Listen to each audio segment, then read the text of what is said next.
മോനെ, ആരുമില്ല മോനെ, സഹായിക്കാൻ പോലെ ആരുമില്ല മോനെ, ഞങ്ങളെ സഹായിക്കാൻ മാത്രമേ ഗവൺമെന്റ് കൊണ്ട് മോനെ. എനിക്ക് ആരുമില്ല മോനെ സഹായിക്കാൻ, എല്ലാവരും സാധിക്കുന്നത്. എനിക്ക് ആരുമില്ല മോനെ സഹായിക്കാൻ. വീട്ടിലെ മുകളിൽ വീഴ്ചയിട്ടെല്ലാം പോയി മോനെ.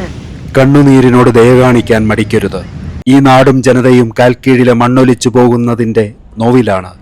പത്മനാഭസ്വാമി ക്ഷേത്രത്തിന്റെ ആറാട്ടുമണ്ഡപത്തിന് ഒരു വള്ളപ്പാടകലെ ഇരച്ചാർത്തിരമ്പുന്ന കടൽ കാണാം. ആ കടൽ കവർന്നെടുത്തത് വീടും ചായക്കടയും അങ്കനവാടിയും ഉൾപ്പെടെ സാധാരണക്കാരന്റെ സർവസ്വവുമാണ്. പോരാഞ്ഞിട്ട് നമ്മൾ ഉൾപ്പെടെ ധാരാളം സന്ദർശകരുടെ സായങ്കാലത്ത് സൺസെറ്റ് കാണാൻ വരാറുള്ള വിശാലമായ മണൽപ്പരപ്പും ശാന്തമായ കടലും ഇപ്പോൾ ഇവിടെയില്ല. പകരം വന്യമായ തിരകൾ 3 മീറ്റർ ഉയരം വരെ, അടിച്ചു കയറുന്നതോ ഇങ്ങ് തീരവും കടന്ന് ടാറിട്ട റോഡ് വരെ. ഒരു ഡിസാസ്റ്റർ ടൂറിസം പ്രോത്സാഹിപ്പിക്കുകയല്ല. നിരവധി അമ്മമാർ, സഹോദരിമാർ നമ്മുടെ മുമ്പിൽ ക്യാമറയ്ക്ക് മുന്നിൽ വന്ന് പൊട്ടിക്കരയുന്ന കാഴ്ചയാണ് ഇനി നമ്മൾ കാണാൻ പോകുന്നത്. രോഗികൾ, നിർധനർ, നിരാലംബർ, അങ്ങനെ ഇവിടം വിട്ടു പോവാൻ പറ്റാത്തവരുടെ ഹൃദയം നുറുങ്ങുന്ന വേദനയാണ് നമ്മൾ കാണാൻ പോകുന്നത്.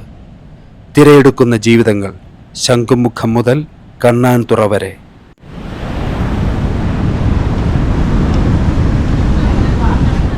ഒരു വണ്ടി പോലും ഇടില്ല. ഞങ്ങളുടെ പള്ളിയുടെ അച്ഛൻ പറഞ്ഞാണ് ഞങ്ങൾ അവിടെ നിന്ന് മാറിയത്. എന്നിട്ട് പോലീസുകാരെല്ലാം ഇവിടെ ഒന്ന് ഈ ഒരു ഇതും ഇവിടെ ഒന്ന് മറിഞ്ഞു വീണു. ശംഖുമുഖത്ത് ഇവിടമാകെ ഈ വർഷകാലത്തിന്റെ ദുരന്തപ്പെയ്ത്ത് തുടങ്ങും വരെ ഉത്സവലഹരിയിലായിരുന്നു. നമ്മുടെ ചാനലിൽ ഈ കടൽ തീരത്തിന്റെ മനോഹര വീഡിയോകൾ കാണാം. കാർണിവലും കുതിരസവാരിയും പാവകളിക്കാരനും തത്തയെക്കൊണ്ട് ഫലം പറയിക്കുന്ന നാടോടികളും കച്ചവടക്കാരും ഒക്കെ ഇവിടുത്തെ സ്ഥിരം കാഴ്ചകളായിരുന്നു. ഇപ്പോൾ ഒന്നുമില്ല കേട്ടോ. ആ മനോഹര തീരം കടൽ വിഴുങ്ങിയിരിക്കുന്നു. മോഹങ്ങളെ കടലിലെറിഞ്ഞ് കമിഴ്ന്നുറങ്ങുന്ന ബോട്ടുകൾ, തീ പുകയാത്ത അടുപ്പുകൾ, അങ്ങനെ കാഴ്ചകൾക്ക് ജീവിതത്തിൽ പടർന്ന വേദനയും നൊമ്പരവും. ഒപ്പം വരില്ലേ? നമുക്കൊരുമിച്ച് നടക്കാം ഈ തീരത്തുകൂടി. സൂക്ഷിക്കണം കാൽ വഴുതി കടലിൽ വീഴാതെ.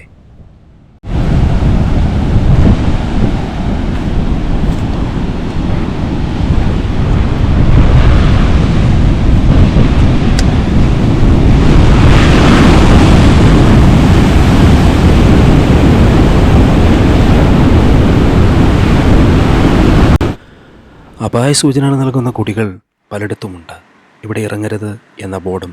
പക്ഷേ ശംഖുമുഖത്തെയും ഈ തീരത്തെയും മറക്കാൻ യുവജനതയ്ക്ക് കഴിയില്ല.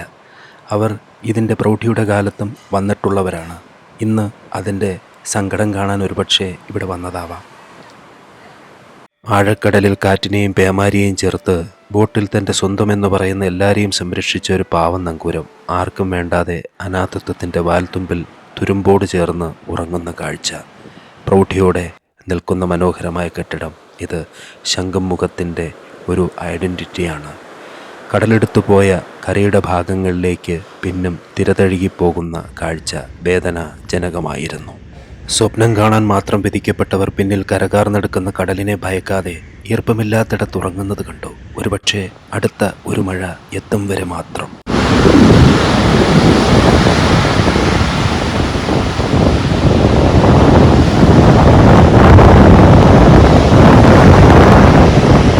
ഒരു വണ്ടി പോലും ഇടില്ല. ഞങ്ങളുടെ പള്ളിയുടെ അച്ഛൻ പറഞ്ഞാണ് ഞങ്ങൾ അവിടെ നിന്ന് മാറിയത്. എന്നിട്ട് പോലീസുകാരെല്ലാം ഇവിടെ ഒന്ന് ഈ ഒരു ഇതും ഇവിടെ ഒന്ന് മറിഞ്ഞു വീണു. അതേപോലെ ആ ഇതും മറിഞ്ഞിങ്ങനെ ഇരിക്കുകയാണ്. അത് നമുക്ക് ഉറങ്ങാൻ പോലും പറ്റുന്നില്ല, ആഹാരം കഴിക്കാനും പറ്റുന്നില്ല. ഈ കടലിന് ഇങ്ങനെയായാൽ ഞങ്ങളെ എന്തൊരു വാങ്ങിച്ചിട്ടുണ്ടായി ശിക്ഷ എടുക്കണം. മുൻപൊന്നും ഇങ്ങനെ വന്നിട്ടില്ലേ? അത്രയൊന്നും വന്നില്ല. ഇപ്പോഴാണ് ഈ ശാഖ അത്ര ഈ കപ്പൽ താന്ന് പിന്നീടാണ് ഇതിന്റെയൊക്കെ ഇത്. ആ നിരയില് മുമ്പ് ആദ്യമൊക്കെ കുറച്ച് വീട് പോയി, ആ 2 വീട് പോയി, അങ്ങ് 4 വീട് പോയി. ഇപ്പോഴ് വീടൊന്നും പോയില്ല. ഇത് കണ്ണാന്തുറയാണോ? കണ്ണാന്തുറ.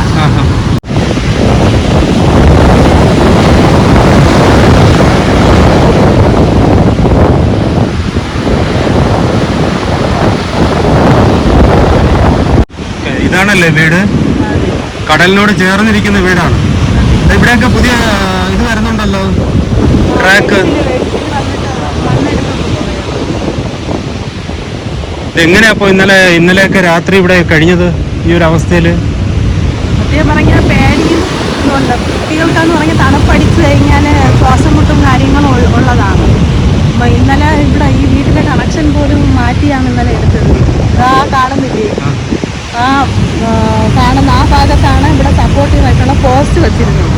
പോസ്റ്റ് ഇന്നലെ മറിയുന്ന കണ്ടീഷനിലാണ്. അപ്പോൾ ഇന്നലെ വന്നിട്ട് KCB-യിൽ അറിയിച്ചു. പിന്നെ അവർ വന്നിട്ടാണ് കണക്ഷൻ ഒന്ന് മാറ്റി കൊടുത്തത്. പോസ്റ്റ് മാറ്റിയിട്ടിരിക്കണം, അല്ലെങ്കിൽ അത് കടലിലോട്ട് മറിഞ്ഞു പോകുമായിരുന്നു. ഇപ്പൊ സപ്ലൈ ഉണ്ടോ? ഇപ്പൊ സപ്ലൈ ഉണ്ട്. ഇപ്പൊ വർഷാവർഷം കാണുന്ന ഒരു പ്രതിഭാസമാണല്ലോ.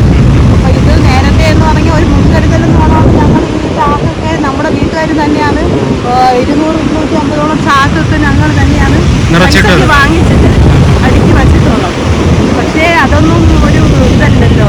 പക്ഷെ നമുക്ക് ഇത് ഇപ്പോൾ വർഷാവർഷം എല്ലാ സ്ഥലത്തുമുള്ള പ്രതിഭാസമാണ്.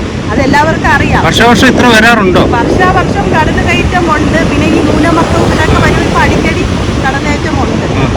പിന്നെ ഇത് വന്നിട്ട് നമ്മളിപ്പോൾ കർക്കിടകം യഥാർത്ഥത്തിൽ തുടങ്ങിയിട്ടില്ല. ജൂലൈ 17 തുടങ്ങത്തേ ഉള്ളൂ. പക്ഷെ എല്ലാ വർഷവും ഒരു 2 മാസം മുമ്പേയൊക്കെ ഇങ്ങനെ കടന്ന് കയറാൻ തുടങ്ങും. അപ്പം ഈ കല്ലൊക്കെ മുമ്പ് അടിക്കുന്നത് കൊണ്ടാണ് ഇത്രയും നാളെങ്കിലും ഇങ്ങനെ ഉണ്ടായിരുന്നത്. ഈ വീട് നിലനിൽക്കുന്നത് തന്നെ അതുകൊണ്ടാണ്. അപ്പോൾ ഈ കല്ലിൻ്റെ ഇതൊക്കെ പൊട്ടി തുടങ്ങിയിട്ടുണ്ട്. കല്ല് അത്രയും പോയിട്ടാണ് ഇവിടെ നമ്മൾ അടുക്കി വെച്ചിരുന്ന ചാക്കൊക്കെ മറിഞ്ഞു പോയിട്ടുണ്ട്. അത് ഇവിടെ നോക്കിയാൽ കാണാം താഴെ. അതെല്ലാം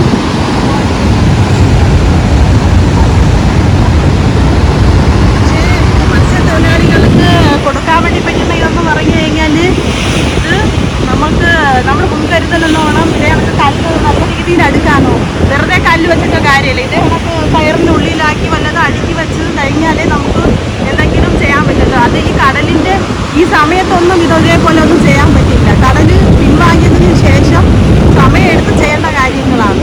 പക്ഷേ ഇതൊക്കെയാണ് ഇതിനൊരു സുരക്ഷ എന്ന് പറഞ്ഞിട്ട് നമുക്കിതുള്ളത്.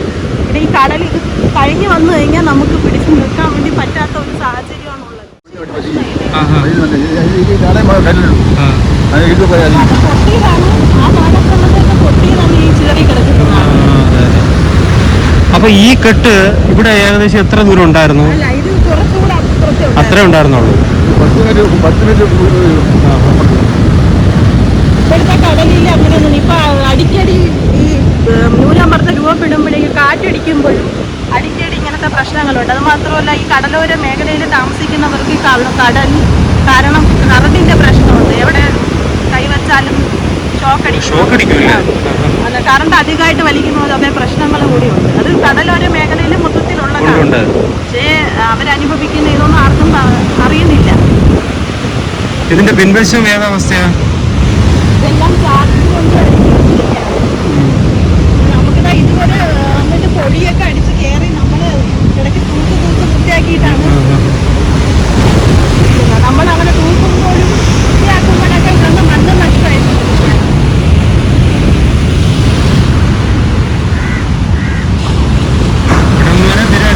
എപ്പോഴും ആ ഭാഗത്ത് അതൊന്ന് ചരിഞ്ഞടിക്കുന്നത് കൊണ്ടാണ് ഇങ്ങനെ നേരെ അല്ലാത്ത രീതിയിൽ പോണത്. ഒരു പ്രാവശ്യം അവിടെ അടിക്കുകയാണെങ്കിൽ പിന്നെ ഇവിടെ ആയിരിക്കും അടിക്കുന്നത്. അങ്ങനെ അതെ അതെ. യഥാർത്ഥത്തിൽ നമുക്ക് മുൻകരുതലെന്ന് പറഞ്ഞാൽ ഇതേപോലെ നമുക്ക് ചെയ്യുന്നതാണ് നല്ലത്. പക്ഷേ അത് കടല് വരുന്ന സമയത്ത് നമുക്കൊന്നും ചെയ്യാൻ വേണ്ടി പറ്റാത്ത ഇതാണ്. ഒരു 2 വർഷം മുമ്പ് ഇതേ കണക്ക് കല്ലെടുക്കാമെന്ന് പറഞ്ഞ് ആൾക്കാർ നോക്കാൻ വന്നായിരുന്നു. പക്ഷെ ഏകദേശം അവർ വന്ന സമയം എന്ന് പറഞ്ഞാൽ കല്ല് ഈ കടൽ അടുക്കുന്ന സമയത്താണ് വന്നത്. അപ്പോൾ അവർക്ക് അന്നേരം ഒന്നും ചെയ്യാൻ പറ്റാതെ അവർ തിരിച്ചു പോയി. പിന്നെ അങ്ങനത്തെ ഉള്ള ഒരു ഇതൊന്നും കാണുന്നില്ല. ഇതിപ്പോൾ നമ്മൾ കടലെടുക്കുന്ന സമയത്ത് ഇതേ കണക്ക് നമ്മൾ തന്നെയാണ് ഓരോ കരുതൽ ചെയ്യുന്നത്. ഇത് കഴിഞ്ഞ വർഷങ്ങളിലൊക്കെ ചെറിയ സഹായങ്ങളൊക്കെ പുറത്തുനിന്നുണ്ടായിരുന്നു. പാർട്ടിക്കാർ മുഖേന ഒക്കെ ചെയ്തിട്ടുണ്ട്. പക്ഷേ ഈ പ്രാവശ്യം ആരുടെയും ഇത് കണ്ടില്ല. പക്ഷേ ഒരുപാട് സ്ഥലത്ത് ഈ പ്രതിഭാസം ഉള്ളത് കൊണ്ട് തന്നെ ബുദ്ധിമുട്ടും കാര്യങ്ങളും ഉള്ളത് കൊണ്ട് തന്നെ അതിനുള്ള സ്റ്റോക്ക് വരുന്നില്ല എന്നാണ് പറയുന്നത്. പിന്നെ നമുക്ക് താഴെ തട്ടിലുള്ളവരെ കുറ്റം പറയാനും പറ്റില്ല. മുകളിൽ നിന്ന് പെർമിഷൻ കിട്ടിയാലല്ലേ അവർക്ക് ഇതാക്കാൻ പറ്റത്തുള്ളൂ. അവിടെ ഈ വിഴിഞ്ഞം ഭാഗത്തായിട്ട് വൻതോതിൽ ടെട്രാപോഡുകൾ നിർമ്മിക്കുന്നുണ്ട്. ഒരുപക്ഷെ ഭാവിയിൽ അത് ഈ തീരദേശ മേഖലയിൽ ഒന്നാകെ ഇടാൻ വേണ്ടിയിട്ടായിരിക്കും. നിങ്ങൾ എന്താ പറയുന്നത് ടെട്രാ ബോർഡിന് മറ്റേ 3 കാലുള്ള എന്താ പറയുന്നത്? മുക്കുകല്ല്.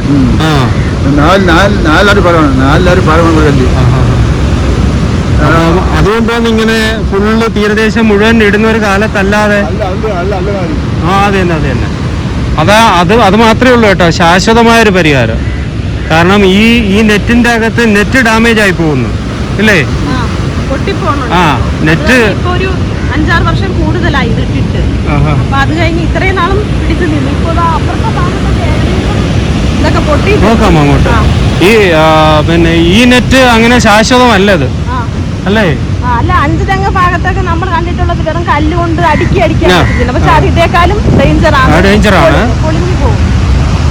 ഇതിപ്പോ വലയൊക്കെ പൊട്ടിയിരിക്കുന്നത് ഇപ്പോഴൊക്കെ സംഭവിച്ചതാണ്. വല അത് കഠിനമായിട്ടുള്ള കടലിൽ വരുമ്പോഴേക്കും ഇതുവഴിയൊക്കെ വരും കടൽ. മുകളിലുള്ളവർ അനുഭവിക്കുന്നതിനേക്കാളും ദുരിതമാണ് ഇപ്പോൾ ഇവിടെ ഉള്ളവർ അനുഭവിക്കുന്നത്. കാരണം തണുപ്പും കൂടുതലാണ്. മഴയും കാറ്റും വരുമ്പോഴേക്കും കൂടുതലായിട്ട് കടലും ഈ വയസ്സായവർക്കായിരുന്നാലും കുട്ടികൾക്കായിരുന്നാലും വീടിനുള്ളിൽ അധികം നമുക്ക് കിടക്കാൻ പറ്റില്ല. കാരണം അവർക്ക് പെട്ടെന്നുള്ള അസുഖങ്ങൾ, ശ്വാസം മുട്ട്, വാദം പോലത്തെ അസുഖങ്ങളൊക്കെ ഉണ്ടാകുന്നുണ്ട്. എന്റെ മക്കൾക്ക് ഇങ്ങനെ ചെറുതിലെ ശ്വാസം മുട്ടിന്റെ പ്രശ്നവും തണുപ്പ് കാരണം. അവരൊക്കെ എവിടെയൊക്കെ ഉള്ളത്? സ്കൂളിലുണ്ട്.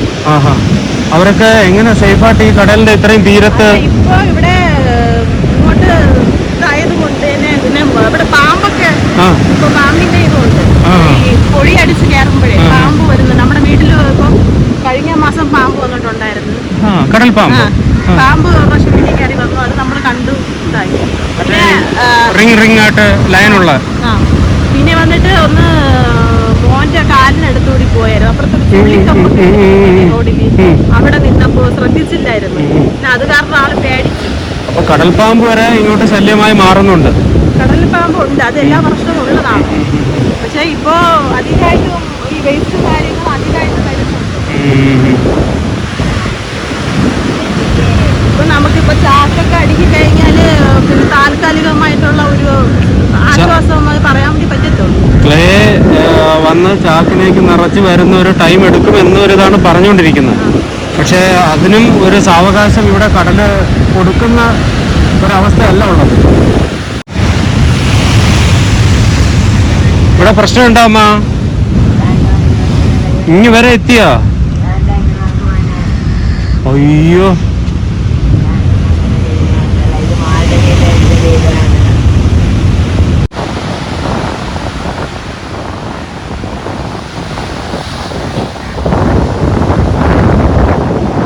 ഒരു മത്സ്യബന്ധന തുറമുഖം പോലെ തോന്നിക്കുന്നു ഇവിടം.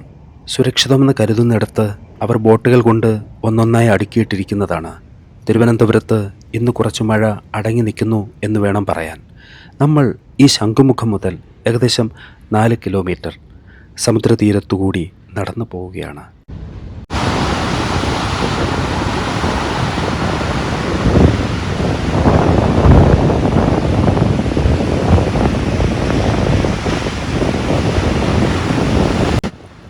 ഈ ഭാഗത്തെവിടെയോ ഒരു അംഗനവാടി ഉണ്ടായിരുന്നു. ഇന്നലെ പത്രവാർത്തകളിലും TV ന്യൂസിലും നമ്മളത് കണ്ടതാണ്. ഇന്ന് നമ്മളിവിടെ വരുമ്പോൾ അത് ഈ കടലിൽ വീണുടഞ്ഞിരിക്കുന്നു. മാറ്റമില്ലാതെ തുടരുന്ന മനസ്സുകളിലല്ലാതെ ഓർമ്മകൾക്ക് കരുത്തുണ്ടാവില്ല. അറിയുന്നവർ ഓർത്തെടുക്കട്ടെ. നമുക്ക് മുന്നോട്ട് പോകാം.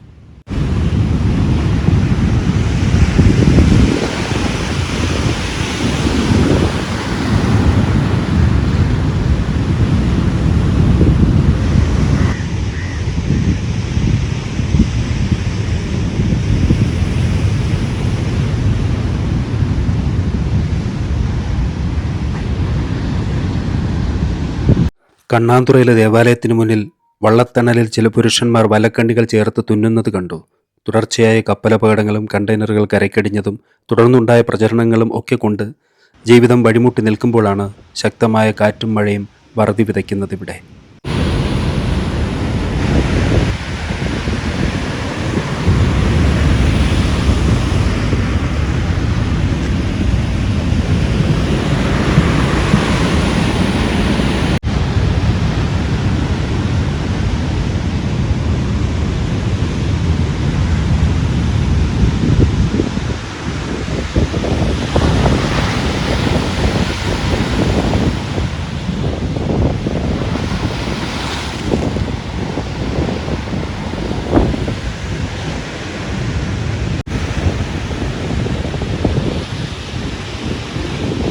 ഉപ്പുകാറ്റേറ്റ് തുരുമ്പെടുത്ത ജനൽ കമ്പികൾ, ഈർപ്പം കൊണ്ട് കുതിർന്ന ചുവരുകൾ, തിരമാന്തിയ പാടുകൾക്കൊപ്പം കനവുടഞ്ഞ ജീവിതങ്ങൾക്കിടയിലൂടെ നമ്മൾ നടന്നു.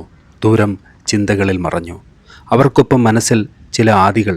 വിശക്കുന്നവനെ അരിമണിയുടെ വിലയറിയൂ. വെയിലിന് മൂർച്ചയുള്ള ചൂടാണ്. നട്ടുച്ച നേരത്ത് വേർത്തൊലിച്ച് ആവി പറക്കുന്ന മനസ്സുമായി നടക്കുന്ന ഒരു ക്യാമറാമാൻ എന്നതിലപ്പുറം അവർ മറ്റൊന്നും എന്നിൽ കണ്ടില്ല.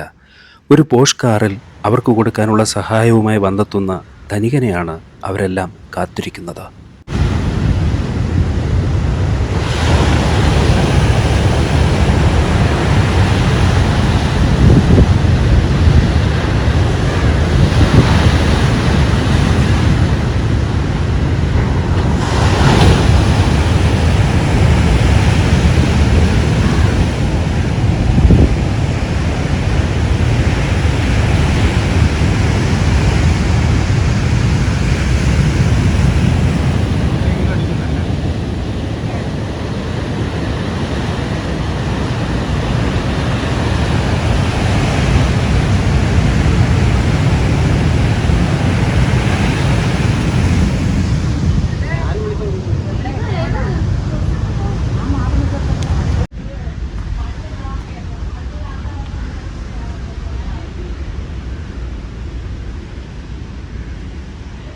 പ്രളയം വന്നപ്പോ പറഞ്ഞെന്നറിയാമോ?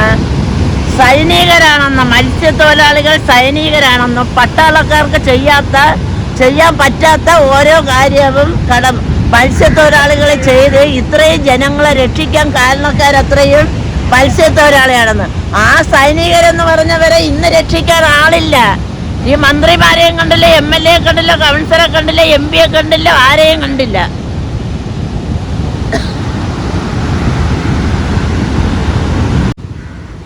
വോട്ടിന് വരുമ്പോൾ അവർ ഒരു കൈ കൂപ്പും. ഞങ്ങളുടെ ആവശ്യങ്ങൾക്ക് ഞങ്ങൾ 10 കൈ കൂപ്പിയാലും അവർ കൈ നോക്കത്തില്ല. ആരില്ല മോനെ സഹായിക്കാൻ പോലെ, ആരില്ല മോനെ ഞങ്ങൾ സഹായിക്കാൻ മാത്രമേ ഗവൺമെന്റ് കൊണ്ട് എനിക്ക് ആരില്ല മോനെ സഹായിക്കാൻ എല്ലാവരും സാധിക്കുന്നത്. നമുക്കിന്ന് ഈ ലോകത്തോട് ഇതൊക്കെ പറയാനേ പറ്റൂ. അവർ ക്യാമറയ്ക്ക് മുന്നിൽ കരഞ്ഞു. നിലവിളിച്ച ഒരമ്മ. ക്യാമറയിൽ വരാതെ വിതുമ്പുന്നവർ, മാധ്യമങ്ങളോട് അരിശം കൊള്ളുന്നവർ, പരിഭവിക്കുന്നവർ. അങ്ങനെ രാഷ്ട്രീയത്തിൻ്റെയും രാഷ്ട്രത്തിൻ്റെയും അതിരുകൾ കാലം മായ്ക്കുന്ന പോലെ സമ്പത്തിൻ്റെ വിനിമയവും അതിൻ്റെ അസമത്വവും നേരിടുന്ന സമൂഹവും നവീകരിക്കപ്പെടുന്ന ഒരു കാലം വരണം.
എല്ലാരും ഓടിയെത്തായാലും എനിക്ക് ഓടിയെത്താൻ പറ്റൂല. എങ്ങനെ തീർന്ന് എഴഞ്ഞാണ് വല വെളിയിരിക്കാനായി എത്രയെങ്കിലും പോണത്. മക്കളാണ് കൊണ്ട് അപ്പയ്ക്കുന്നത്. കണ്ടില്ല പോലെ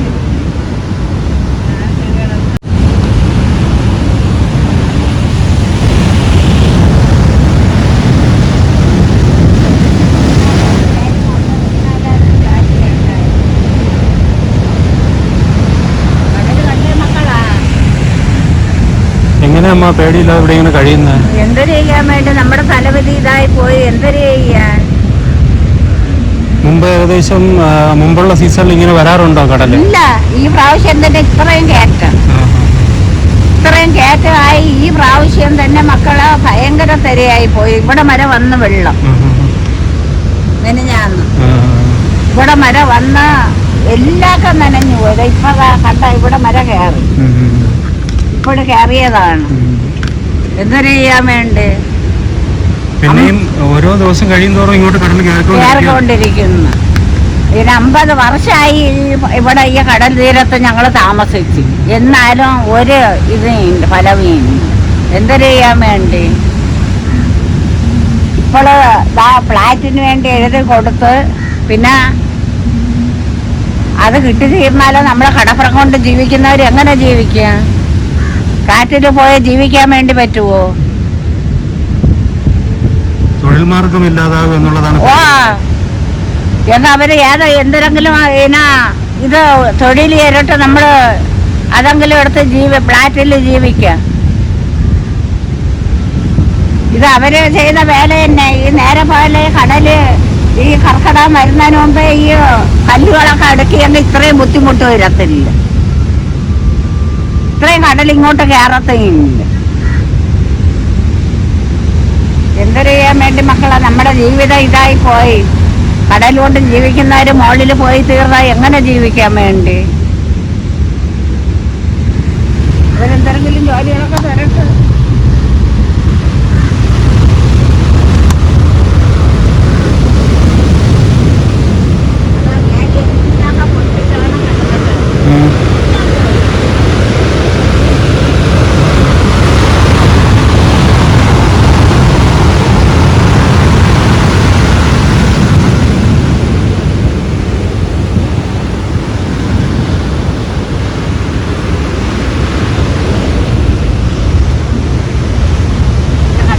ഇതെല്ലാം കൈപ്പട് കടലെടുത്ത് പോയതാണ്. എന്തൊരു ചെയ്യാൻ വേണ്ടേ? നമ്മുടെ ജീവിതമേ ഇതായി പോയി. എന്തൊരു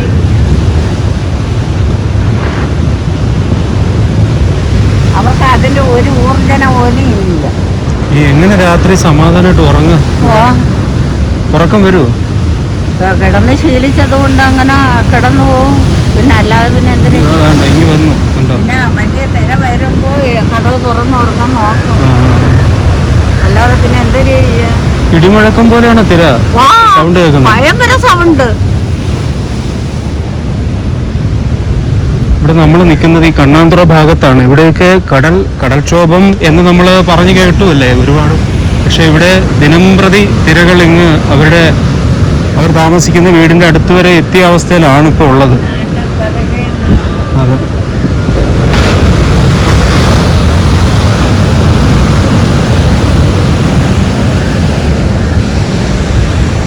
എന്തിനു പോയ അവിടെ?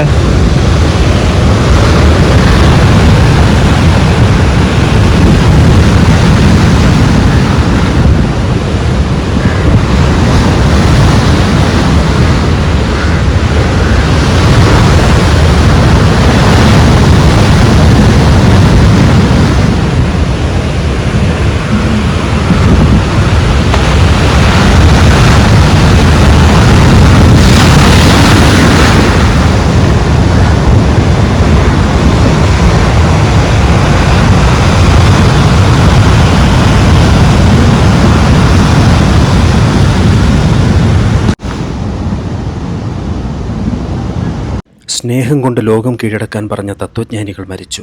സമത്വസുന്ദരമായ ലോകം സ്വപ്നം കണ്ട ദാർശനികരുമെന്നില്ല. അടിമകളും ഉടമകളുമായി പിന്നെയും സമൂഹം ഭിന്നിച്ചു മാറുന്ന കാഴ്ച. ഇതിനിടയിൽ കൈയിട്ടു വാരി നേടുന്നവർ. നമ്മളിവിടുന്ന് മടങ്ങുന്നു. കണ്ണീരുപ്പാണോ കടലുപ്പാണോ എന്നറിയില്ല. ആകെ ഉപ്പുമയം. സ്നേഹപൂർവ്വം സാഫ്രോൺ മീഡിയ.